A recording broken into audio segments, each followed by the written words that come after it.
કામ ન હોય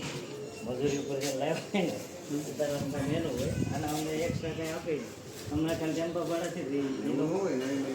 અરે તમે અમને સપોર્ટ કરે છે એ લોકો એટલે તમારે અડવાનું નહીં એમ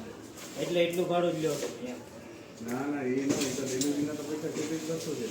અમારા આપણે જે બધા ટેમ્પો આવે છે ને એ ઉતારવાના જે મજૂરી લેબર થાય ને લાવો એ પેડ કરવું જ પડે નથી દેતા એટલે આ તો તમને કીધું ને એટલે કરાવવાનું ન કરાવો પૂછો એ દે જ નહીં